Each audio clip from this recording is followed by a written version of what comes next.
Hey guys, M.A.D.D.Y. I don't know, but today we are back with Distractible. Today's episode is called Rage. I don't know why it's called Rage. Are we gonna get mad this episode?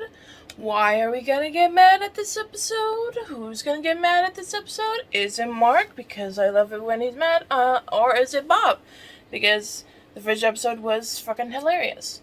If you're wondering what I'm wearing, it's my Cinemark outfit. I'm gonna probably leave after I record this video and edit it. So yeah, I was gonna either record this today or record Peter Pan 2003 today.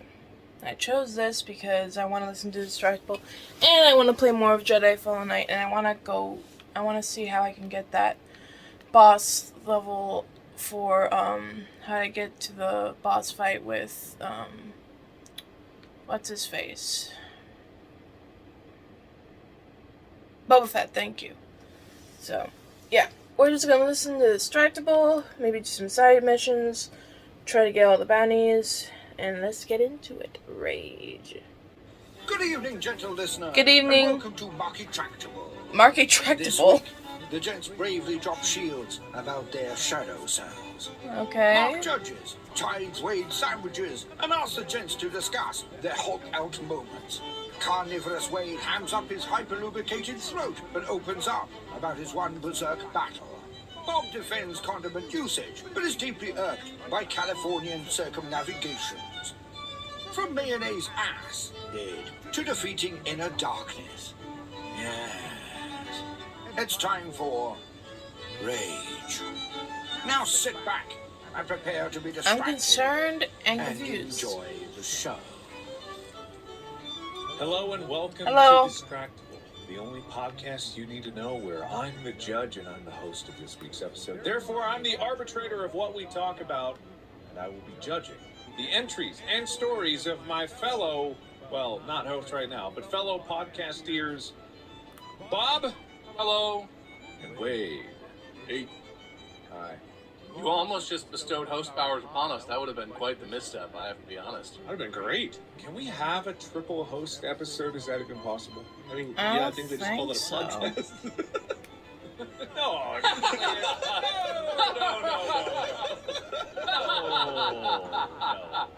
That's not what it is. No. This is how all podcasts run. They revolve hosting. It is kind of an interesting conundrum to him. That was people don't know, but us like rotating the host was like a very last minute idea when we were brainstorming what the actual like quote official podcast would be. And I think it was like we would just take turns. We were originally going to be like specific roles in the podcast. One of us was going to be like always host, and the others were going to have supporting roles. Yeah, like story getter or something. I think you want to be story. Yeah, Researcher. I was going to be researcher and I would yeah. do it live, but yeah, no, this is better this way. I like the ramshackle thing. Yeah, absolutely slapped together. That's our style. It's more us. Yeah. But we could change it now. I'm the host. I could decide what we do from here on out, and then I can make it forever that we do it a perpetual host. Me as the perpetual host.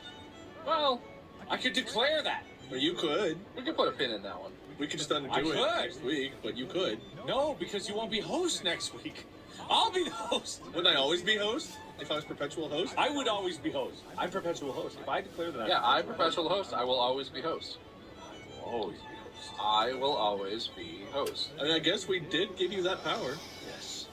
I have that. And that means Bob and I would never have to come up with topics. Yes. Then I would be the arbitrator of everything that we do.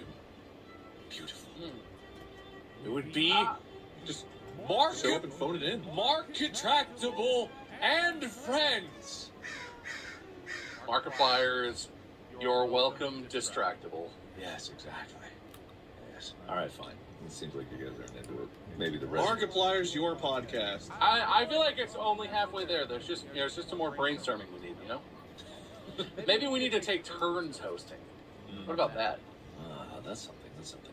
Anyway, how are you guys doing? I'm having the weirdest case of Deja mustard right now. How are you guys doing? It's left from DBZ Abridged. I'm good. I'm doing good. I'm having a good day. My office is not hot. I I don't know if I talked about this, but I have a spoiled bottle of mayonnaise with me, and I just don't have the wherewithal to get rid of it. You know, no, you You haven't carry it talked around about with that. you, or it's just in your office? It's in my office. Okay, I thought maybe you just carried it around. You couldn't bring yourself to get rid of it because you'd been through so much together. No, it's right here. I have a fridge in my office. It's mainly for drinks, but I brought this out because I had a snack out here the other day, and I was like, oh, put some mayo in that. And I, for some ungodly reason, brought this to my office. And I put it in the fridge, and then I didn't close the fridge. So I came back to my office the following day to a fridge that was like 80 degrees, and mayonnaise, I think, probably is no good no more. But I would not recommend it, unless. I haven't tried it. You know, Hold on a second. it smells like mayonnaise. Wait, How, I thought you just ate some, like, flat, straight up. wait. When you buy mayonnaise, it's not refrigerated. It's sealed. but yeah, it's Yeah, airtight it's seal. sealed. Once you open it, you introduce other Yeah. things into it. Yeah. Actually. It's like that old experiment where the guy had, like, meat, and he was like, flies just appear on this meat. And, like, the meat that was sealed didn't have flies, but the meat with the hole got flies. It's kind of like that kind of thing. Yeah, I've got fly mayonnaise. Commercially produced mayonnaise, as opposed to homemade mayonnaise, does not need to be refrigerated. Even after opening? But that's horrific. Why?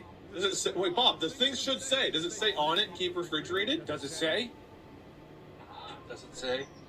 Refrigerate after opening. It would say if you had to. It 12 would blue say. ounces. Picture of a baby. That's why I bought it, because I have one of those. Okay. Uh, I have one of those, and I like mayonnaise. Look at this. since 1919, QB mayonnaise, that's not the one we need. Ingredients, contains eggs. Refrigerate after opening. Do not freeze. But it says food scientists find it's because mayo undergoes strict testing and its acidic nature slows the growth of bacteria associated with foodborne illnesses. I mean, this is a very QB is a very popular common brand, but it's not like it's Duke's or like Hellman's or something. It's a different kind of mayonnaise, right?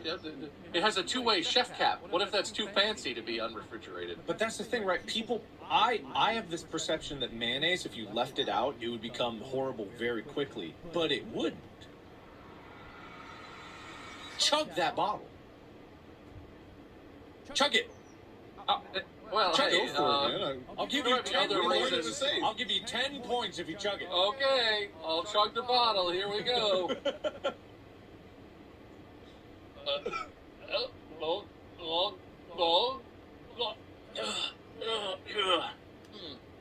Oh, so much mayonnaise. Okay, yeah, some got in my mouth. I don't like that. Wow, you should be an actor.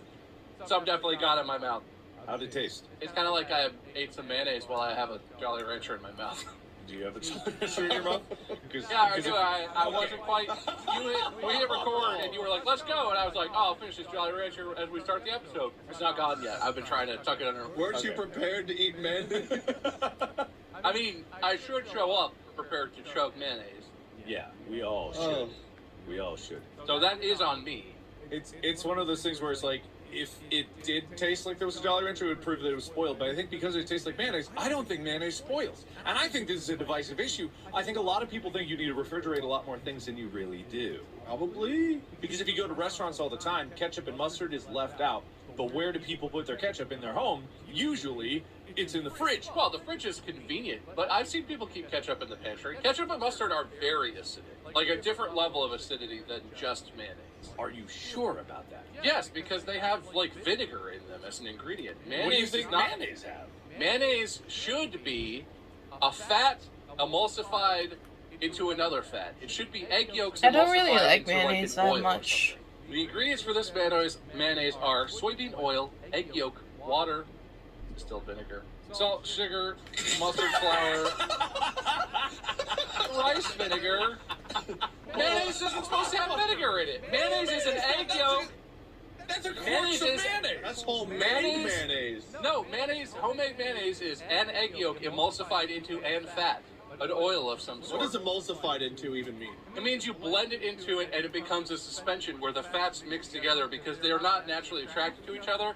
So you force it by blending it to be mixed into a homogeneous mixture. The emulsification, that's how, you know how salad dressing can like separate? When salad dressing is all mixed up, it's emulsified. But it can separate because the oil and the non-oils are not naturally attracted to each other. So homemade mayonnaise would be that, but apparently. But like that's normal mayonnaise. You don't put Mayonnaise vinegar in normal needs an mayonnaise, do acid. you? Mayonnaise needs an acid. But it it's says. lemon. You put lemon in it. It's an acid. It could either be lemon or vinegar. It's either one of those. It just needs an acid.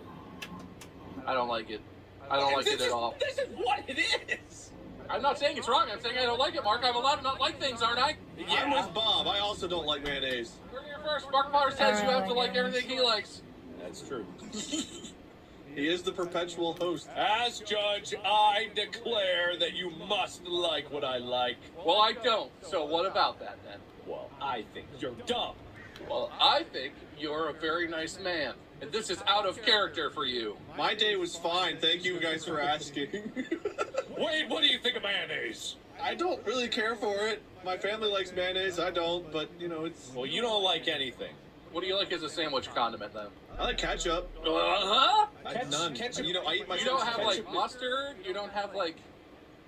Ketchup is not an If not I have a correct ham and answer. cheese sandwich, it is bread, ham, and cheese. If I go crazy, I might do like a ham and turkey and cheese. Why Or don't you to get just one- eat scoops of sand? Jesus Christ! That sounds like the driest, feels most like a joke. unpleasant food I could imagine eating. No. A sandwich without a sauce on it. Bob's right. Bob's It doesn't right. have to be mayonnaise, but it needs a sauce. Do you have Wade. like a hyper lubricated throat or something? How do you get that down? I have a beverage with my meal. If I ate a sandwich with just bread and fillings in it, with no lubrication, no sauce or anything, I would choke on that. I would get halfway through a sandwich and be like, I must have a wide ass throat because no, I don't need any of that. I just eat the sandwich. In fact, I usually eat 2 sandwiches. Do you dip it in water? I'm not opposed to 2 sandwiches. I love 2 sandwiches. Here's what I do. I get a slice of bread. I put meat and cheese on it. Put the other slice of bread. Eat. Or maybe I go crazy and I have a PB&J. Sometimes I just go. Those are their own here. sauces, though. That one totally makes sense. You don't need anything for that. That is fine. That's fine. Depending That's on fine. your Meat choice is of peanut kinda butter. Wetty. Meat? I'm sorry. Meat is not a sauce. Are you sloppy You steak get like a man? ham. You slopping up those steaks? You putting No, water but on if your you get like steaks? lunch meat ham is like moist. If you have like leftover chicken and you like slice to put on there, maybe your chicken is drier after it being like, baked and then whatever. But like if you just buy deli meat, No deli meat is adequately moist to forego any sort of sauce on a sandwich. You need some mustard. I don't put anything on my burgers other than You need cheese some and honey bacon. mustard? I don't put anything on my sandwiches. I just like the flavor of it by itself. It doesn't need more. But you miss out on a world of flavor. There's adaptability. I think you conceal some of the flavor by burying it with too many other flavors. We've been down this road before, and You're right. we need to let Wade enjoy what he enjoys, but that honestly just sounds so dry and unpleasant. A sandwich with no sauce on it sounds just awful to me. Yeah, I subreddit. love a good ham and cheese This sandwich is with the just ham man and cheese. I that love it. you defend. This is like that clip from that show. It's like, this is your man that you're gonna stick by. And he's like, that's my man. That Look at me. I'm doing great. I look great. I enjoy food. So do you eat chicken wings with no sauce in them? Just dry, crunchy, throat-destroying wings? I have. I prefer a buffalo sauce, but I'll eat them. You have? I'm concerned that you made that choice one single time ever. I can't handle too much heat. I like hot sauce, but it has to be like a little bit of it. So a lot of times when I order wings, I order them well done so they stay crispy, and I also get them with light sauce so they're not drowning in sauce. Sometimes they go too light on the sauce, and it's like eating a plain wing, and it's like, this could have used a little bit more, but like, I'll eat it, it's fine. You know they make non-spicy sauces. Parmesan garlic is possibly one of the best wing flavors that exists. I like some of those, but I do like a little bit of the buffalo taste without having like the buffalo drown and like it's stuck in your mouth, your lips are burning, your hands are burning, you're crying, you're like, so good! You can have the flavor without drowning in the pain. I'm generally with you. I will say there's something about the sweet, spicy Korean barbecue wings that this Korean place has near us, where I don't like spicy food, but I eat those and I get done and I'm all, oh god, it's so hot. Oh, but I want more. Oh. There's something about that flavor that's specific Korean. I think it's gochujang, something spicy sweet. Yeah. But yeah, the buffalo can be. I'm with you. I'll give you. You know what? I'll give you your chicken wings. Fry sandwich is too far for me. That's a lot. Too far. That's All a lot. right. Burger, Plain burger, okay? That sounds awful. Just Burger with no aioli, burger with no ketchup, mustard, relish, burger with nothing interesting on it. That's bacon. I'll put some bacon on it. I mean, Anyway, that's good. I'm moving on for now because we could be a whole episode here, and I don't want to stick around on this topic forever. In the small talk round, Bob, you earned 5 points. I gave you some bonus points for actually tasting the mayonnaise. And then, Wade, I gave you 3 points. I didn't deduct anything, but I want you to know I should have. I really should have. Thanks. Anyway. Wait, you should just say that you like food, even if you don't, just so you can earn more points on the podcast. I'm I think it's really killing honest. I know whenever I'm walking into, like, you guys have, like, a punching glove extended, and I see it spring-loaded, and I'm like, all I have to do is walk around it. Wait, do you like mayonnaise? It's like, just break it. Oh, wait, no, listen, it's okay if you don't like mayonnaise. I 100% That's fine, respect that. yeah. I don't like Dry mayonnaise. sandwich is a lot. I'm not even saying that's wrong. I'm just saying I can't imagine that that's pleasant. I love ketchup. I just don't want it on my burgers and stuff because it's like, I don't know, it doesn't do it for me. Couldn't tell you why. Well, then what does it go on? You just eat ketchup on French fries and that's I it? like fried foods with it, like if I get like chicken tenders, chicken nuggets, fried All right, fish. no, you know what, Mark? I did the opposite of what you were trying to do. You did the thing. I did the okay. thing. I need All to right. let it go. I need to let it Let it go. Moving Let it go. on. All right. So, But how could you? No, I'm sorry. I'm gonna. today's topic, this is a good segue, because today's topic is moments of unbridled rage. I want to talk about the moments in our lives when we have been at our most angry, whether it was justified or not, or whether it lasted a long time or not, whether we broke something or not, times when the unfettered emotion of rage exploded through. I don't think I've ever been like truly angry at something. I'm usually like a calm person. I'm more angry like if someone like uses the wrong pronoun or something like that. But that's like small stuff, Actually captured, which happens every day. memorialized as an episode of this podcast, so that's a good one. If you haven't Bob's listened to of the the Bob's, Uh-huh. oh, you're killing Wade. You're killing it. I got you. If you haven't listened to Bob's Fridge episode, that's up there for me. But I would say the other one that comes to mind is on the bus in Vegas.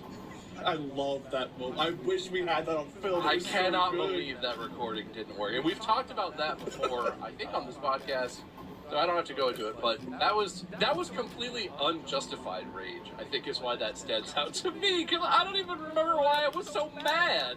Yeah. I was so fucking mad at you guys, but I don't remember why. It was stupid. I don't remember either. We'll never know. It's gone forever. But I definitely have some like daily rages. I have some little ones that come up that I think might surprise you guys. I have one major one. I'm gonna throw it back and we're gonna do titles again. So you gotta come up with a clever title. We got bonus points on the line. I have a title. What's the title? All right, I need to like wrap myself up for this. It's a rage title, right? So. Oh, great! I'll just go around. All right. Okay. That's good. Wait. I'm not going to say the title with rage. I'm just going to let it speak for itself. I should be in prison. It's very intriguing. That's really intriguing, Wade, but the passion with which Bob delivered his title, That's fine. I have to go with that one. I'm not excited to talk about this story. It's an awful moment for me, so I don't even want to win. Well, All right, But it's a exciting. fitting topic, and I'm too honest. I'm walking into the glove. I'm excited. I want to hear this. I'm interested. I don't think I know what story you're about to tell, and if I do, I've already forgotten it. So I'm excited either way. So it's I go? I'm up? Yes, Bob, please take the floor. Okay, all right, great. I'll just go around. So this is like a summary of a thing that happens that is one of the most quintessentially California things about living here in general. It happens a lot in the car, but it also happens everywhere else. Anywhere humans are moving, this thing happens. And it's a thing I never experienced in Ohio. I lived in Ohio for a long time. North Carolina, lived there for 6 years. This did not happen. I've been to lots of places around the world and, traveled to Europe, and we were very lucky to do the tours and stuff. Never experienced this as in the same way that it happens in California. Is the instinct that Californians have the moment anything stops. You're driving in a lane of traffic, you're walking down an aisle in the grocery store, you're walking down a sidewalk. If a person in front of you stops in California, the immediate thought, without a moment of even hesitation, without slowing down, every Californian just thinks, I'll just go around. Like there's not some reason that the person in front of you just stopped. If you're walking down an aisle at the grocery store, and I'm walking down the aisle at the grocery store, and there's a person in front of me grabbing a thing off the shelf, and I'm like, I'll just wait. It's a busy aisle. There's people going both directions, and I'll just wait a sec. This person's just grabbing a thing, and then they're going to continue. If I stop moving forward for even a millisecond, every other Californian in the entire world is like, I'll just go around. He's stopping for no fucking reason. I'll just go cut him off. And it's the thing that makes me mad is like they do that, and it's like, okay, well, just be patient. They do that, and then there's like oncoming traffic, right? Someone is trying to walk around me in the grocery store, and there's carts coming the other way. So there's no room. The person who has pulled out into the wrong, the oncoming traffic, so to speak, they're the one who gets like indignant about it. They do this, and then they're like, excuse. And I've seen it happen where the people who are just walking down the aisle from the opposite direction back up and let the person through who's just going around. And I'm like, don't do that. You're rewarding stupid behavior. But it happens everywhere, and it happens most specifically in traffic. If you're in a parking lot, my favorite is the series of I'll just go arounds that happen. If you're in a parking lot and someone's like waiting for a spot, right? There's a car backing out, you're waiting. There's like one guy stopped, and then one guy will be like, I'll just go around. But he'll get stopped because the car is backing out. And now there's two cars, and a third guy comes and is like, I wonder why these two cars are stopped. I'll just go around. And you end up with people like pulling around and around, and this shit just happens everywhere in California, and no matter what context it happens in, I'm filled with rage. But if I'm alone in my car, I scream at them because no one can hear me. I literally, if I'm driving alone in my car and someone does that, I just look over. I'm like, oh great, just go around, cool. I don't flick them off or anything, but I scream at them because it's so cathartic to be able to address the fact that no one in California knows what a line is for or how to wait for 5 seconds. It's a little thing, but it honestly fills me with rage on a daily basis. Going out in public, I get pissed you get just listening to this, you get dude. this That happens everywhere in out there? California. Everywhere, grocery store. Not that I know You can of. literally be waiting in a line to check out at a store, and someone will come up and think to themselves like, are you in line?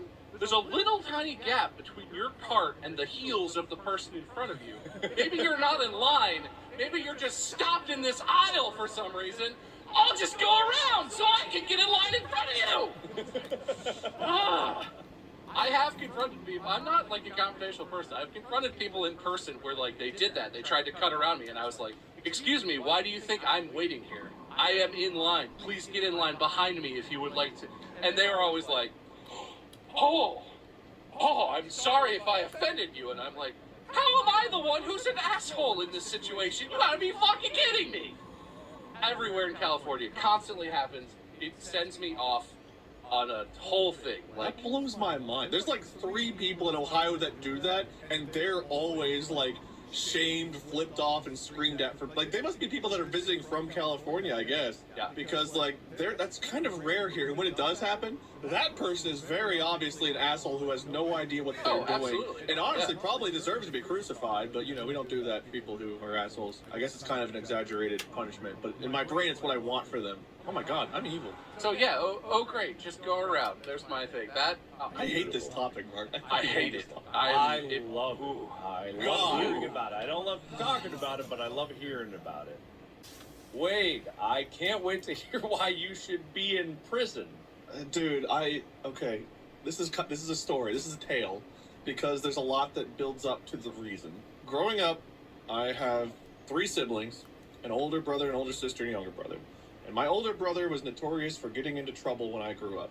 He wasted money, in my opinion, buying like the cool gang member car that had the hydraulics, had the big bass in the trunk that you could hear from 10 miles away. The police were called on him for you named the reason so many times growing up. And he and I are starting now at this point in our lives. I'm 34 years old, and for the first time we've had like several civil conversations with each other, and it seems like he's maybe trying to turn his life around finally. But growing up, I hated everything about his existence because he caused our family so much pain and misery over the years. And when I was a teenager, he had moved out, he was doing his own thing, and it's like, okay, I have to deal with his shit when he comes over, but otherwise, he's gone. Breathing room. Something happened in life where he had to move back in with us when I was in high school. And when he moved back in, all of his bullshit came back with him. I don't want to get into all the specifics because it's kind of like, my family's business and I don't want to air it all out. It's not all my laundry to share. But ultimately, he got into more trouble, and his trouble became our trouble. And just as a teenager, your hormones and testosterone and everything else is kind of fluctuating, and you're more prone, I think, to like emotional outbursts. At least I was as a teenager. It's like I had more like moments of unbridled rage feelings that were kind of exaggerated. But with him, it had been a lifetime of buildup. And I remember he'd gotten us in trouble, or he'd gotten in trouble, and my mom was having to deal with it, and she was always very stressed out and stuff. And seeing her stressed out pissed me off to no end. And there was a day where he came in, and she was confronting him about something he had done. And he like screamed at her and yelled at her or whatever, and it looked like she was on the verge of both killing him and crying. And I don't know what had happened to me that day, but it was kind of like when Gohan goes Super Saiyan 2 and Dragon Ball, there was just like a snap where like the room got dark, there was just a red line going across, and something in me snapped, and I had just had enough. So I went and I got into his face, because I'm also not very confrontational, but I went and I got into his face, and I was like, you need to get away from her, blah, blah, blah, blah. I'm sure I was not saying pleasant things, I'm sure I was cursing, whatever have you. I don't know what I said. But I got into his face and was basically just like trying to get him away from my mom. And whenever I got into his face, I think he thought I was coming in to like attack him. So he put up his hands to like defend himself, thinking I was going to swing. And when he put up his hands, thinking I was going to swing, I thought he was putting up his hands to swing. So then I put up my hands, and then we started like fighting. It was the only fist fight I've ever been in my life. And of course I don't know how to fight, so I'm all like, in my mind I look like Rocky Balboa, but in reality I'm like, stop. That's probably what it looked like. Stop. In my brain, my thought was, the staircase to the basement is right there. If I get him over there, I can throw his ass down there and just fucking break his neck and finally be rid of this fucking problem. I hate him. I want him dead. I just have to get him to that staircase, and all of this can be done. And like my only thought in my head was get him over there and end him. And thankfully, my mom and my sister intervened, and they separated us, which wasn't hard because neither one of us knew how to fight, and we were both terrible at it. But that moment taught me that I probably, in the right circumstance, could kill somebody. And I'm a very moral person. I like to think of myself as a good person. And it was like, that haunted me. That moment fucking it still haunts me, because it showed me that I could be pushed to the brink of, like, just, there's no thought, there's no, like, thinking ahead. Just in that moment, it was like I had one instinct, and that was kill, get rid of. And if they hadn't intervened, I mean, I don't know that I'm strong enough or could have actually thrown him down the stairs, but all I wanted for, let's call it 3 seconds of time, was to get him there and throw him down and just see him lying there motionless. And the sigh of relief I was looking forward to having. And, like, it's such a scary, horrible thought to have. And I cannot believe that I had it. I've never had it since. I never had it before. But just a lifetime of buildup of him and the stress he caused, the financial stress, the mental stress, the legal troubles, everything about his existence growing up to me was a negative. All of that feeling of people like going around and that rage you felt, everything he did, from the smell of his cigar body to the sound of his music to the way he dressed, I hated everything about his existence. And just in that moment, something in me snapped and I was just done. And if I had the opportunity to kill him, I might have. And my entire life would obviously be very different, because I would probably be in prison right now. And I'm pretty sure I would have not even tried to fight. I would have just been like, yeah, I did it. And, I'm gone, but at least he's gone too. And I think I would have been satisfied with that in life at that point. And for us to be talking right now and trying to work things out a little bit, it's honestly a miracle. Because, for 33 years, I've known nothing except for contempt for this man. And this is a really personal thing to be talking about on a public podcast. Yeah, really.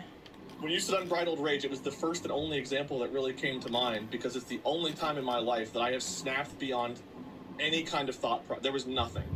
There was no rational thought. It was literally just attack.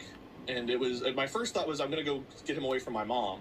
But the moment his hands went up, it was just blank. It was a blank slate of, I see the stairs, I see him, whatever, he hits me, whatever, get him there. And it's such a mind fuck to think that I could have maybe, I don't know if I would have, obviously, thankfully I won't know, but that is all I wanted in my mind. And I have never been able to successfully rationalize in my brain what happened that day and how I felt and what I wanted. Brutal. That's It's very serious. So I'm 33 you popped out the womb angry. At that time, I was like 17, I think. I was probably 17 when that happened. Gotcha, okay. Yeah. I see. Well, that was a great story. I know this is a very jokey podcast, but like this is a moment that like I probably should have talked to a therapist about at this point in life because it truly eats away at me. It kind of sounds like it. Yeah, it sounds like it's a serious like hole for you in terms of how you view yourself. Well, it is because we all rationalize our behaviors and thoughts because we have behaviors and thoughts. But to have a moment where you just completely blanked and all you could think about was doing something like the worst criminal moral thing you could possibly do, but you like it was like a lust, like a bloodlust for it. It was like I was salivating at the thought of getting to do this. And it was just like a different person had taken over me, like a werewolf or something. It was a wild experience and thought, and I cannot ever forgive myself for even feeling it. It's a very difficult emotional thing to know that boils inside me. I think you could eventually forgive yourself for it. It's something that I also... I didn't even do anything, but it feels unforgivable. You can forgive yourself for a thought, but that's like, again, like, I would encourage trying to talk about that in therapy, but only when you're ready. I should. I really should. Yeah, no, I would say, I think it's very different, but I feel like it's connected, is since we had the baby, I have struggled with him in ways that I did not expect, and I have not had, like, the violent thoughts, like, that's a specific, how you see that and how you feel might be different from how I feel, but I have struggled to feel like I'm loving the baby in some ways. Like, I didn't bond with him as much as I thought I would, which people say happens, but I kind of... blamed him for Mandy's health problems, right? The birth was really scary for me. We did an episode where I talked about that. Mm-hmm. And like, I resented the baby because he is what caused Mandy all this like scary health stuff. He almost, caused a serious issue where he may have died, Mandy might have died. It took a long, like in the last month or month and a half, maybe it took that long, and he's 5.5 months right now. Of me talking with a therapist about this and talking to Mandy about this and seriously like looking at myself because it poked such a big hole in how I viewed myself. Yeah. And I didn't understand why I felt that way. And like I said, this is not the same thing, but I feel like this connects somehow. It did. I see the connection. How you say how it affects how you feel about yourself. Like, yeah, it's startling. I would recommend talking about it because I was very shocked when I started to really talk about it and like identify and say out loud the things, what I was feeling, why I was feeling that, and why it was directed at the baby. Because for a long time I was like, I just don't like babies. I can't stand this kid. Why am I a bad person? It's not that I don't like babies. And like he and I get along really good right now. And it's been a huge 180. But it came from a thing of like, it had to do with how I viewed myself because I couldn't. Anyway, it's complicated, but I would highly recommend it. I talked to a therapist and it helped a lot, actually. I even blamed, so in a similar vein, after that happened and I like couldn't believe that I reacted that way and felt that way, I didn't even blame myself for that reaction. I blamed him for it. I was like, well, he did this to me. He made me feel this way. This is all, like, that's very easy to do. We rationalize shit all the time. Our bad thoughts, behavior, whatever, it's like, oh no, someone else, whatever rationalization we have to do to make ourselves look better in our own minds, we can't be at fault. And you find ways to outwardly blame. Yeah. I've had a lot of time to process this. I've had half my life to process that moment. Well, that's some serious shit. There's probably still more processing to do. There probably is. Just like I also like, I'm big proponent of therapy. I am too. People usually see my videos and they're like, oh, the funny haha rage moments. But then I'll talk about no, I don't like playing rage games because I don't like being angry. And it's not just like I don't like being angry. I don't like tapping into that side of myself or even feeding that side of myself. Because the last time that I got really angry on a video was during Unis Honest, when I punched a hole in the wall. I remember that. I remember that. And yeah, we edited it around it, and we edited it in a way that was like, oh, ha, ha, funny. That moment was not funny. in real life, when we were filming, like, Ethan was about ready to leave because he was like, oh, there's no fucking way. Like, it was just like, ooh, I don't know what the fuck is happening. It's like, I don't know why. I was so angry because it was like right before we were doing the bike ride, totally fine. Something in the bike ride about what Ethan was doing was just annoying me, but he's annoyed me before, and that's totally fine. But something about, like, my anger that I, like, usually like to keep under wraps just got tripped there. It had something to do with, if I, like, talked to a therapist about it, it was, like, to do with, like, my insecurities about athleticism that tie into, like, how I was in high school and, like, how I was looked down upon for certain athletic events, and it tied into, like, my inability to perform at the level that I expected. Lots of different things it ties into, but it could easily just be blamed, like, oh, I snapped at that moment. It's like, sometimes if you look at it in like reality, like, that moment for me was not really something that should have led to that much anger, and yet it did. And there was evidence, like, man, I should look into this. But that's why I don't like to go into those places in the first place, which is also fine. You don't need to dig up everything in your past. There's something about, like, actors, like, a lot of acting classes will teach you, like, you gotta tap into your most painful things. And I'm like, that's horribly damaging and also incredibly disrespectful to your own past and the experiences that you had. If you choose to use it, that's fine, but just, like, if you abuse it in ways to exploit emotions for acting purposes, I don't know if that's the best way to go about it. But yeah, no, rage is, like, real, and I think everyone experiences it at some time or another, and it's like, yeah, we as humans are just capable of incredible moments of outrage and rage, because rage is an emotion. But I also talked to a therapist recently about the fact that you can't purely deny your rage, because the rage is also, much like sadness, a useful emotion when it's justified. Being angry about something, it is exploited in today's age in terms of media and everything like that, but anger is a real emotion and cannot be fully expunged, which is something that I tried to do for a very long time, which led to even bigger outbursts at random moments. But it's a fascinating balance, which is why I like talking about it. I'm glad you guys are sharing. Yeah. I want to differentiate before I forget. So when we play games like Uno, like, Barbara is famous for me, right? The Barbara Rage or whatever. Yeah. But that is so different. When I get mad at a video game, it's like, you get mad, I think, sometimes, Mark, when you play rage games where you actually feel, like, ragey. Mm-hmm. Like, I get mad with playing Uno, Barbara, whatever, like, when shit like that happens, it's like, I know that I'm making content rage, where it's like, I knew going in that shit like that could happen, and I wouldn't say I fake it, but I definitely, like, you know, I play up the rage, and I lean into it, it's like, oh, God, because you feel frustrated, right? Whenever you get screwed over in a card game or something, it's like, that sigh. But I, like, lean into that sigh for, like, making content and stuff like that. I've only actually gotten super angry making content, like, I think once. I was recording Gmod with people, and we recorded for, like, an hour and a half, and, like, just the way it went down, I was actually angry, and the moment it ended, I deleted all the content because I was just so angry. That's happened one time where I've actually gotten mad making content. The other rage is, like, a different, I don't know how to qualify it or quantify it. It's a different thing that I tap into for that. It's a real feeling, but it's slightly exaggerated and played up, and it's like, I'm frustrated, so I'm just gonna scream! Barbara! Like, you know, stuff like that. But the rage that I felt that one day with my brother was very different, and I know that that's in me to get there, because I've gotten there now at least one time. I've only ever actually gotten, like, to the point of being super mad, like, actually angry, maybe twice in the last 10 years, where it's like I've had a moment where it's like, I'm actually pissed. Like, I'll get angry, I'll get frustrated, I'll whatever, but it takes a lot. I've got a pretty high tolerance. But whenever I get to a certain point and, like, something actually, like, snaps me to where it's like I want to punch a hole in the wall or throw a chair or something like that, it is super rare. Like, after that moment, I can think of actually one moment since I was 17 where I got that angry, and then I didn't really do anything about it. I just went off and huffed and calmed myself down, but I felt that, not the same degree of rage, but just I got there. I got to the point of, like, I'm so angry right now, I can't even have a conversation. I need to go be on my own for a few minutes just to process it, and I'll talk after. Mad. That's happened, like, once. So I don't get there very easily, very often. It takes a lot. But whenever I do get there, and after my brother, it's like seeing how scary I can be, or at least how I can feel. It's like I try everything in my power to never let myself get there. So it's like, if there's a problem, I don't sit on it.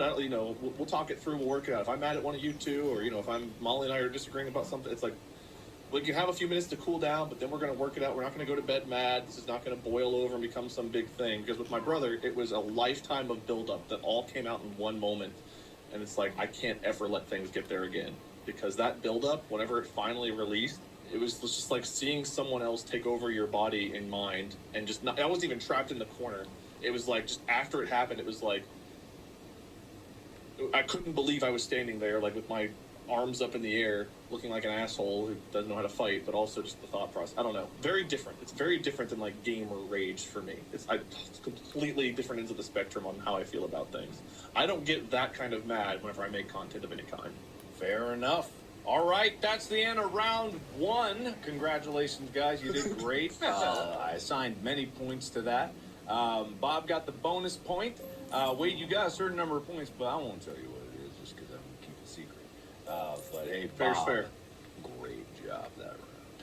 All right. All right, who's ready for round 2? Yeah.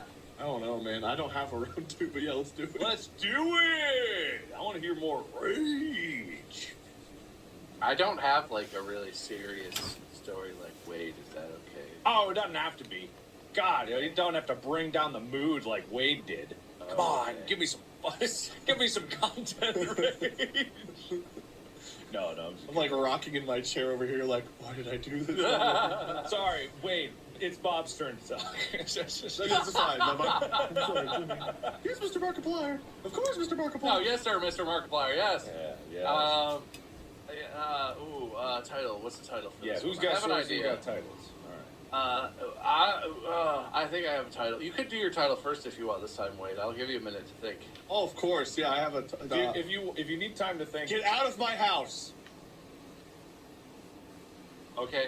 Thought of a moment. I titled it. Okay. Improv. Yeah, But it's a real story. All right. My title is I will fucking throw you against the wall. Well, certainly a good time. that's pretty good. Get out of my house. I will throw you against a wall. These are pretty good. Wait, can you say yours with more passion? Get out of my house. I pick Bob's. Wow. I just want to like throwing you against the wall. The bait and switch. Yeah. Well, pretty good. I gotta say the title. I knew it was coming, but I indulged anyway. The title might be the best part of mine, but this is one that gets me. I am a pretty tech savvy person. In this job that we do, there's a lot of tech bullshit that happens. Windows updates, and it ruins all your sound settings and all this sort of stuff. And I get frustrated with that, but like a reasonable amount. And I'm pretty good at fixing things. I'm usually able to get to a solution. Something that gets me, and this is like a very boomer take, but something that gets me is I love smartphones. I love where phones are today. They are fantastic. It's cool that you have the entire internet just available in your pocket. The way it works is awesome. I love it. And I don't really struggle with like how they function. You know, like I'm comfortable navigating smartphones, using apps, whatever. I'm not that old. But a core thing about a cell phone for me is it fucking needs to be a phone when I fucking need a phone. The whole thing about the cell phone is you don't have to go find a payphone, you have a cell phone. And in the world we live in today, there aren't payphones because everyone has a cell phone. Like if you're in any sort of populated area, there used to be payphones on the corners or in front of, gas stations or whatever. Totally common thing. Go put a quarter in, make a phone call, whatever. If today's world, if your cell phone doesn't work, you're fucked. You mean, hopefully you could just ask a stranger to borrow a phone or whatever. I don't want to do that. But my phone does all kinds of mystical shit. My phone has an AI. Also, I got the case, by the way, Mark. You did? We talked about this in a previous. I got you the like quad lock. I do. It's actually, it checks a lot of boxes. It's not like perfection, but it's pretty close. But we talked. That's another thing. But anyway, like my phone does all kinds of crazy shit. It has AI in it. It can do all kinds of nonsense. But sometimes it's not a phone, and it makes me so mad. There have been a couple instances in my life where, and they were in the past when smartphones were a little less good, a little less modern, but still basically wonders of technology, right? Basically a magical access point to the internet that lives in my pocket, and I could do anything I want. But I was like, my car broke down, and I was like, oh, there's not an app or whatever. I need to call a tow company. I need to call someone to come help me. My car's broken down. I don't have a spare. I just need to make a phone call. And I happened to be in a place where, like, the coverage was bad. I was, like, between cell towers. So I couldn't use my phone to make a phone call. And it turned into this thing where I was like, well, maybe if I just walk up the road a little bit, I'll get better cell service. Didn't. Then I was like, well, maybe I'll just dip into like a gas station or somewhere and like borrow their phone or whatever. It was all like private businesses, right? It was like lawyers' offices and places where you're not really like, you don't have a reason to go in there.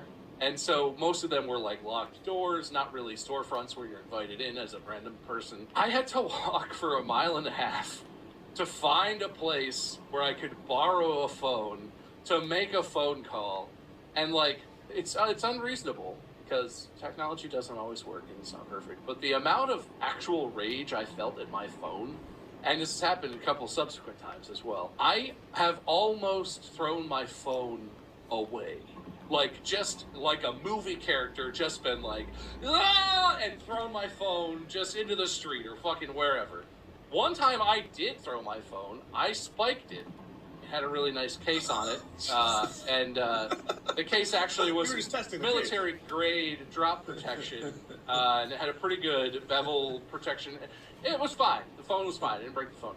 But I made a dent in the hardwood floor, which is a little embarrassing. Oops. But like, that specific thing where it's like, you could do all this magical shit, but you're not a phone when I need you, and in the one emergency I have every 3 years, where I just need to make a phone call, that does get to me. And I have thrown my phone. I didn't throw it against the wall like the title implies, but I spiked it like a football on the floor. You did say, I will throw you against the wall. So yeah, no, it's a threat. I'm like white knuckle gripping it. Like, I will fucking throw you into the abyss. So I've been angry at my phone when it like misbehaves or like when it doesn't work. One of those times led to me standing next to my broken down piece of shit car, just screaming in a public place, just like, ah, fuck! Yeah, like that psychopath on the side of the road, who's just like yelling at his car. Because I was like late for work or something, right? It's a thing where it's like, oh, I'm going to get a write-up for this. I might get fired if this you remember my Volkswagen Mark? It broke down all the time. Dude. That thing was a piece of garbage. Today's episode is sponsored by... Anyway, I don't know, that feels hollow after such a serious discussion. No, that's fine. Dude, this is all about random instances of unbridled rage. I think real things happen to me too, guys. I have hardships. It's not all smartphones and others. It's real rage. Man, I was trying to pull up something because I was so curious if it's still there.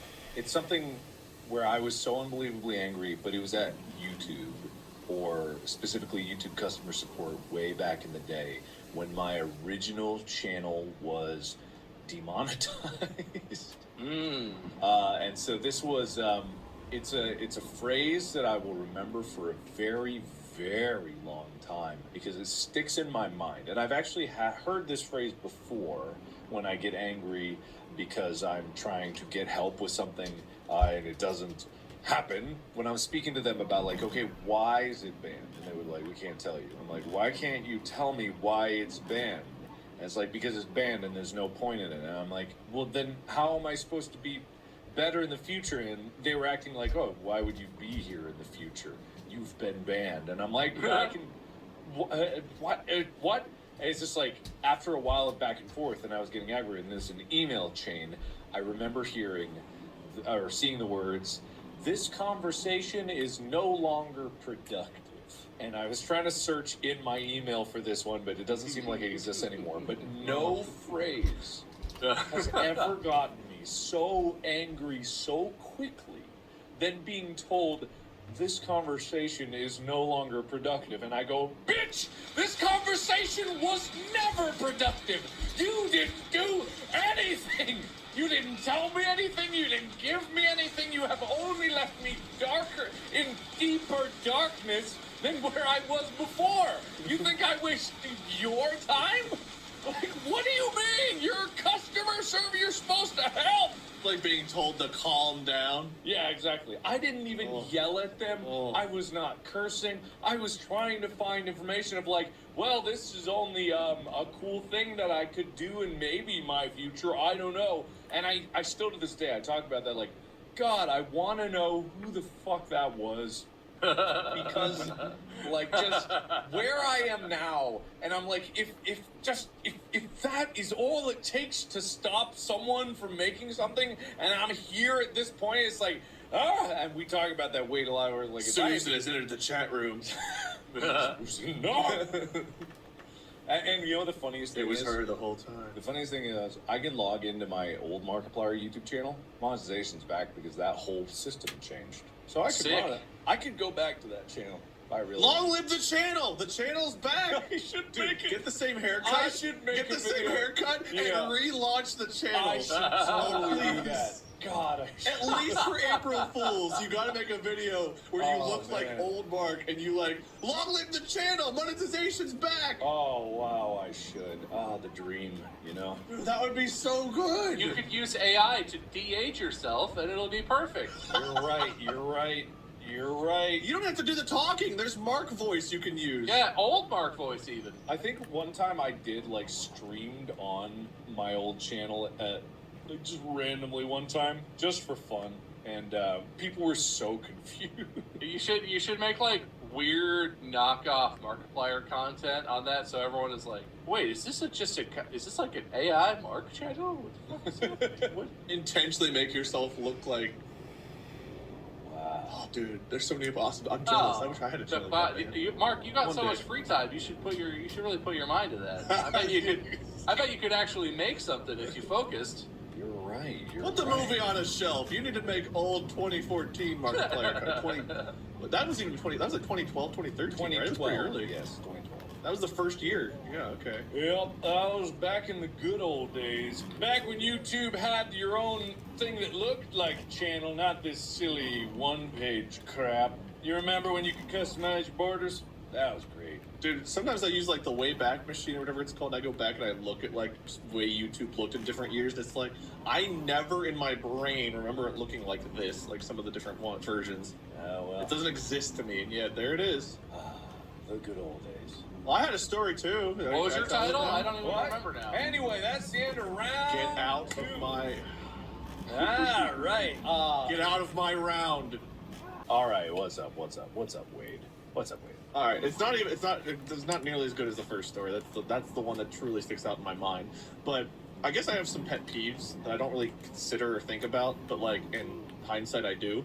And one of them is just like mutual respect. When I go to like a friend's house, I'm very respectful. Like as a kid, even I was like, okay, this is my friend's parents' house. I want like them to like me. I don't want to like be a douche. So if I make a mess, I'm going to clean it up. I'm going to be respectful of their rules. Whatever they say goes. Yada yada yada.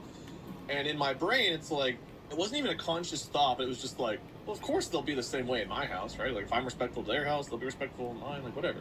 And I remember one of my friends came over, a friend that I was over at their house all the time, and I don't even remember what they did at this point. I can't remember what they did. But they did something that was, like, either disrespectful to me or my mom's house or whatever it was, and I was like, I confronted them, but I was like, that's rude. What the fuck are you doing? And they were like, they, like, brushed it off or something. And the moment they did that, like, the disrespect I felt, like, again, that moment where it's like, bitch, what? Excuse me? You think you're better than me? Your response was something other than, I'm sorry, I won't do it again? What did you say? Because in my brain, you said, I'm sorry, that won't happen again, dude, whatever, my bad. But that's not the words that came out of your mouth. Want to try again? And we almost got to the point of blows. We didn't. Like I said, I was not really that confrontational. Man, you fight a This lot. is other Man. instances. You're Yeah, what's up, constantly my in fist family? I fights. did. What is this? This is a new We side. never came to blows, Uh-huh. but we did get up in each other's faces, and I was taller than him, so it was more of a, you want to get in my face? Please do! I will use you like a fucking stepladder and splay your entrails across the fucking driveway if you ever disrespect me again. See, that's why my brain works when I'm angry. Yeah, no, But okay. ultimately, we got in each other's faces, and it looked like we might fight. And then another of my friends intervened and was like, dudes, just chill. And I was like, no, I'm not chilling. That is just fucking disrespectful. Get out of my fucking house. And I remember he looked at me like, for real? And I was not playing around, and he left. We eventually, after, I don't know how long it was, let's call it a week or two, talked it through, whatever, worked it out. explained our sides of things, and we were friends and we were cool. But like that was a big moment in our relationship that it was like we'd been friends for years, and for like that to have happened blew my mind. It was like I have always been so respectful over like your place. What in the fuckity fuck shit are you doing? And I don't know. I didn't want to forgive him at that moment at all. I was like, I never want to speak to you again. And I don't even remember what he did. It probably wasn't even that big of a deal. But just being disrespectful was a pet peeve I didn't even know I had until like someone wasn't, and it was like I didn't even want to talk to that person again because it felt like such a betrayal of our friendship for some reason. If you think about it, that's probably the same reason you were mad at your brother. Some disrespect. Put on the list. Dude, if this was a therapist office, man, this would be a 16-hour session to go through the issues I had growing up with some of my family members. It was I had a good childhood, but I also had some aspects of it that were, oh God, I have to give every penny I've ever made. Can I pose a question? I'm just curious. Sure. Have you guys had like fist fights? I don't think any of us has really been in a fight and we weren't like big fighters. Has that been a thing that's been around you? Like growing up, did you see fights a lot? Do you have certain friends who would just fight each other? Frequently, because I've only ever seen one fist fight in person in front of me, and that was the most surrealistic shit I've ever seen in my life. I don't want to get too in depth. You can go ahead. No, go. I'll tell my last. Yeah, well, I'm sort of just gauging like how does that affect you? Does that freak you out? Is it normal? Like where does that fall? Because it seems insane to me. I've seen things because I had drugs and alcohol in my family. And when people are not themselves, they do things that are very regrettable. So I've seen some shit throughout my life. But as far as like just two sober people fighting it out, my brother and I, the one time I talked about a little bit ago, and then like my other siblings have kind of fought a bit, but they were either intoxicated or on something else when those kinds of things have happened. So I've seen that kind of thing in those instances. I had a weird one. There was one weird moment when I was in college. I can't remember if this was at Miami University or down at UC, but I was walking on a sidewalk, and I don't remember if I was looking at my phone or what I was doing, but I was just walking on a sidewalk toward class, and this guy was walking on the sidewalk toward me, so I kind of scooted over to the right to make room for him to pass me, and he just beelined at me and bumped into me, like ran into me and jammed his shoulder into my chest, elbow, or shoulder region, and I turned around and looked at him, and the dude like got up in my face like he wanted me to fight him, and I was just like, what the fuck? And then like we stared at each other for a minute, not really knowing what the hell was going to come next. I think he wanted to fight. Like I think he was, I don't know what he was doing. Then he turned around and left, and I just kept going about my way. But like that's the closest to like some weird kind of fight situation I've ever been in. Was this dude just like I moved out of the way walking down, and this guy beelines just he rammed his shoulder right into this region of me, and then like I turned to look at him, and he just like, you're like, what? What are you going to do about it? Kind of thing. It was like, I don't know what to do about it. Like, what the fuck do I do in this instance? That was really weird behavior, my guy. I'm unclear what comes next. And in sports, I played a basketball game where this guy and I were having a very physical match the entire game. I played center, so it's like very physical down in the paint. And this dude and I were like bumping elbows, kind of like fighting for position the entire game. And something happened where this dude got pissed, and it looked like we were going to come to blows, and he goes to like what I think is to punch me, and he stops and pokes me in the eye. And I also was left completely fucking confused, because what is the response back? If I punch him, I'm overreacting. If I poke him, I think we're flirting. So I don't know what the hell to do, so I did nothing in that instance either. But this dude I thought was going to punch me, and he stopped and just like right in my eye, just poked me, and it was like, that's really weird. Ow, but also what the fuck do I do to you in response? Because I'm pissed, but I don't know what the response is to that. Nipple tweak is the response to that, I think. Nipple tweak. Yeah. So I had two weird instances personally where that kind of, I saw shit with other people, but two instances in my own life where it was like, do I elbow you back? Do I punch you? Do I poke you? Do I ball knee you? Do I cry? What do I do? Like, I don't know. So, yeah, I hope that answered your question. I don't remember what it was, but that's where we are. That's fascinating. That reminds me of the time that we were at whatever, it's like some PAX party, and it was like this pizza place. Wait, I think you were there. Oh, I was there. Was it That was in Wawa? Seattle. There. That was PAX Yeah. West. Yeah, and then the waiter there, like I went to get the waiter's attention because one of our friends was not having a good time and wanted to get out. I'm like, hey, son, you got a bag or something? one, yes. They're probably gonna puke, and they're like, you need to get them out of here. And I'm like, yeah, I know. That's why I'm here. And then he's like, well, what are you doing about it? Eating your pizza? And I'm like, you sell this pizza? But I was pissed at the time. Like in my head, I'm like, you gave me the pizza. Why are you mad at me? But I was just like livid in my head. So I just dropped the pizza on the floor, and that was like, all right, you're out of here. And as soon as his hand grabbed my shirt, I was ready to kill that man. Like it's a strange thing. Not quite to your level, Wade, but Yeah. it was like, oh, I know exactly what's happening now. We're about to fight. And it was like all of you around, just like suddenly 6 hands on this guy. I think I've told this story before. Just like, That was such a horrible situation all around, and I remember that dude being a total douche about it. You were just like, I need help, and he was like, yeah? What are you gonna do to help? And it's like, I don't know, because I need help! Like, I don't know why he was confrontational. know He either. was such a dick. That was Bad way or very, something. very confusing. The whole thing, because like if a third party who watched it and didn't know you, yeah. they would have been like, "Oh, what did that guy say? What did that half Korean-looking guy say to the waiter to piss him off?" But we knew what the exchange was, and it was like, what an inappropriate response from the waiter. Like, what the fuck is happening here? My friend's sick and needs help. Yeah, well, fucking get out of my restaurant, you piece of shit. It's Yeah, like, well, help them then. And I'm like, I want to. Help me, That was so help weird. you, help That was them. so weird. Like, no, help you, help me, help them. No. Yeah.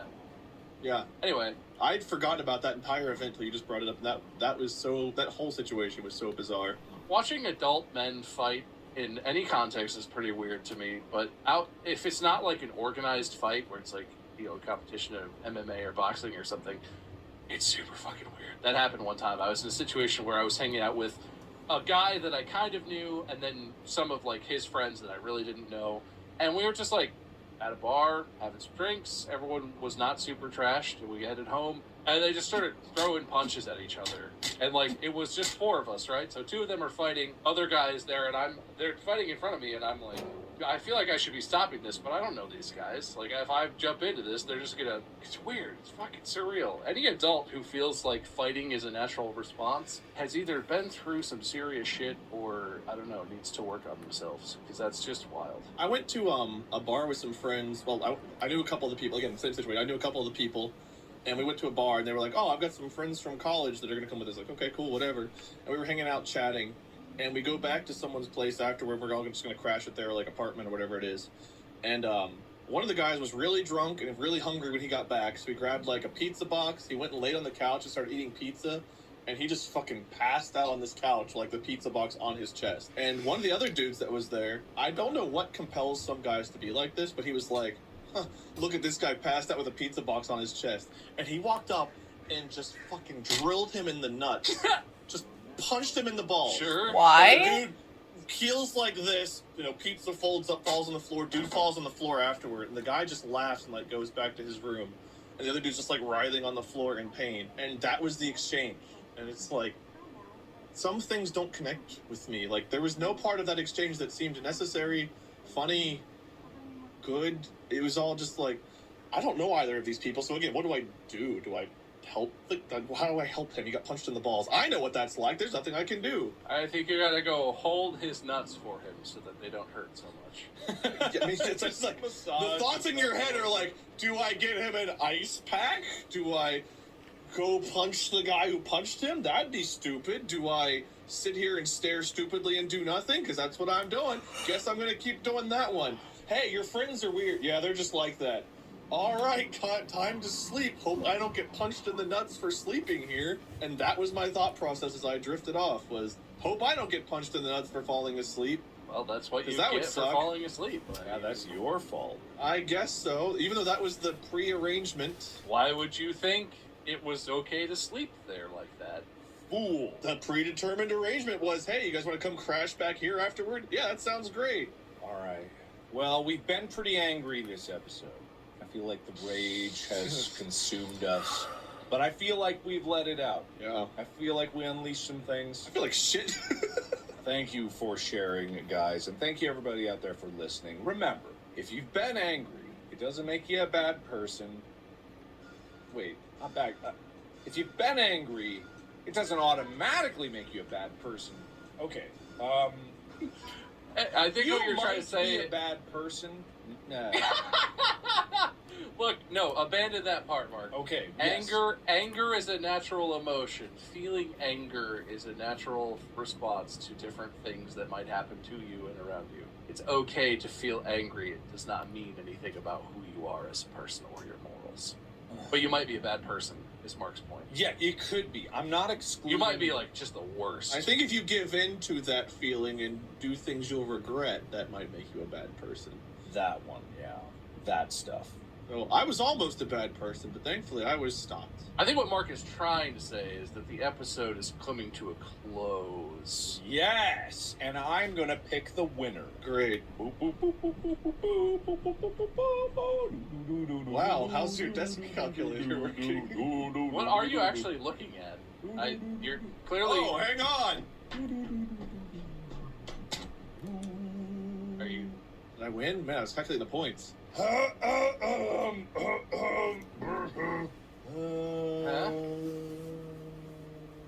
Skies are blue. All right, with 13 points, Bob, you came in second place. All right, wait a minute. Wade had 16 whopping points. 16? With all of his accessory stories, his inserts in between conversations, he didn't win a single bonus point for the titles, but he came in and he dominated this game. Oh, I didn't realize it was a volume thing. I could have definitely talked more. Oh, he did not only just talk more, he had more heartfelt, rage-fueled stories, and he had the advantage that every time I hear him speak, I get angry, which coincides with the theme. Congratulations, Wade! I didn't feel good about winning, and now I somehow feel worse about winning. So thank you. I didn't even tell the story about how rage-filled I was on tour. I almost killed you in your bunk, Mark. What about that? How many points is that worth? Wait a minute. I'm just saying, don't sleep in the same house as me, and it'll be fine. Here's the photo evidence of me with the garrote wire. Oh, interesting. That's pretty ragey, right? Yeah. But anyway, Wade, would you like to give your winner's speech? Well, maybe it should be loser's I speech don't first. know. Which is better? Well, I'll loser's speech second. Yeah. Wait, go first. What? Wait, you're a victor. Okay. You're victorious. I don't feel like a victor. This was a good topic. This was a really good topic, but it also makes you confront parts about yourself you don't necessarily like and stuff you like to try to forget about. But I guess it's good not to. You need to remember and try to be better. So, I don't know. I try to approach things in a healthier way. That moment helped me realize I needed to, which is why I've changed how I address people whenever we're not getting along. But no, I thought it was a really good topic, and I think a lot of people could probably relate to having those kinds of feelings and interactions and whatnot. Maybe not as severe as the one I went through, but you know, that kind of shit happens. So if you go through it, yeah, talk to a therapist, try to redefine life, find new ways of confronting issues to maybe help contain that feeling or keep it from happening to begin with. So thanks for hosting, and I hope you all still like me after finding out I'm a terrible person. Well, there's some things to unpack in that last sentence. Bob, your turn for loser speech. Oh, well, I feel like I've given a lot of these in recent memory, but I'll try and make this one unique. No, listen, I will say, I struggle with processing emotions. My instinctive response is to try and repress them and push them down and not experience them, and that worked for quite a while, but that is not really, I'm learning, that's not really a healthy way to deal with it. And with anger in particular, experiencing anger doesn't make you a bad person. Feeling and thinking things towards other people or about other people is not something that makes you a bad person. The thing you control is what you choose to do, how you choose to act. You can think all kinds of stuff in anger and rage because that can kind of blindside you and come out of nowhere.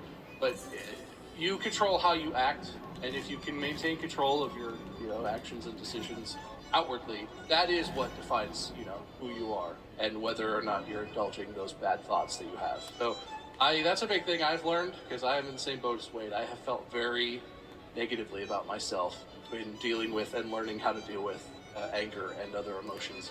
And it's tough, but you can figure it out. You can learn how to feel good about yourself, no matter how you might feel, in any given moment. So I would encourage people to talk about it with anyone who would talk to you, who will listen, therapist, whomever. I've talked to many people, and many people have helped me in different ways. So even though I'm a loser, and that hurts, I don't have a second part. I'm a loser, and that hurts. That's it. There's no redemption. I'm just a loser. And I feel much better about winning now hearing that. Thank you. Okay, well, that was a little depressing, but all of this has been a little. Hey, it's a loser speech. What do you want? Well, you could. What do you want? You did make it unique. You said at the beginning that you could have it with Grace, but all right. No, I said I would make it unique. I didn't say it with Grace. Right. I thought I heard Grace, but I must be wrong. I'm sorry. But thank you, everybody, for listening. The morals, as we have laid out, are as thus. You might be a bad person. It was better morals. We don't know. We don't know. We don't know. That's it. That's the moral of the story. Yeah. You might be a bad person. Thanks for watching. You should look into that. You should check on that. You're the only one who can know that. So, figure that out. So thank you so much all for your beautiful faces, and take care of yourselves, and check out this podcast more, or we'll be mad at you. You just learned how violently angry we can be. Don't piss us off by not listening and following this podcast. That's the moral of the story. Podcast. And a good one it is. Oh, I jumped all over you. Will, cut me out. So mad. Oh, no. Mark's getting enraged. Podcast. Okay, so I've never been truly mad ever. The only time I've been unragingly mad and screamed and wanted to punch something really badly is when I'm mad at myself. Because I don't like myself very much. So I usually get mad at myself, and when people point out why I'm mad, I get mad at them, vice versa. But the only time I can think of where it's towards someone else, I guess. I don't think I have one. I'm usually a good person to other people, just not myself. But I have screamed at the top of my lungs, but I don't think it's from anger. I think that's from amusement parks, but yeah, I don't think I've been really, really mad. Not that I can think of lately, I'm mad at myself right now because I'm in a weird place where I have to give my final transcript to my university and see if I can, go to school there, and if I don't, then I'm kind of screwed, and maybe I'll move to Walnut Creek, and my dreams of moving to New York has been squashed. That's me being mad at myself, not at anyone independently. But you know who I get mad at? I get mad at everyone who misgenders me. That's who I get mad at. And if it repeats itself, I think I will scream. Because I'm at the point where I'm getting there of self-advocating for myself. I'm not there yet, but I'm gonna get there. So, for instance, at work, some people call me he, him, which is mainly my manager and some coworkers who know me well. Others call me she, her. Even though, here's this, I wear my Pride transgender flag, and on my badge it says he, him. I wrote it down in Sharpie. And I try to make it face people, so when they're like, oh yeah, she's making it, or oh yeah, he's making it, That stuff gets me.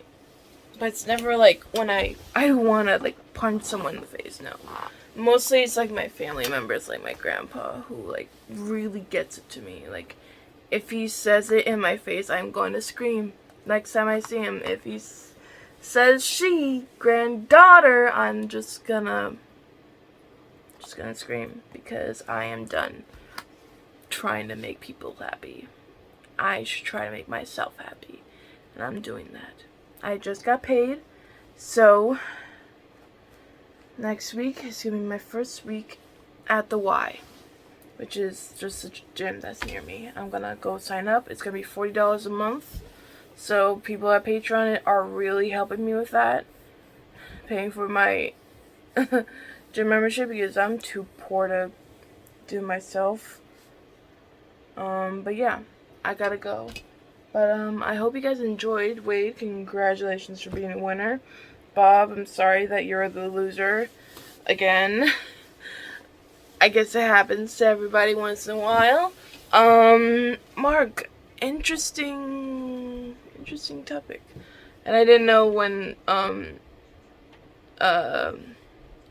Ethan kept saying, Oasis! Oasis! And when he punched the wall, that was out of real anger. I did not know that. So, yeah, now I know that. And I know he can punch the wall out of his anger. But good thing he didn't punch Ethan. That's a very good thing. But yeah. I will see you guys later. This has been M.A.D.D.Y.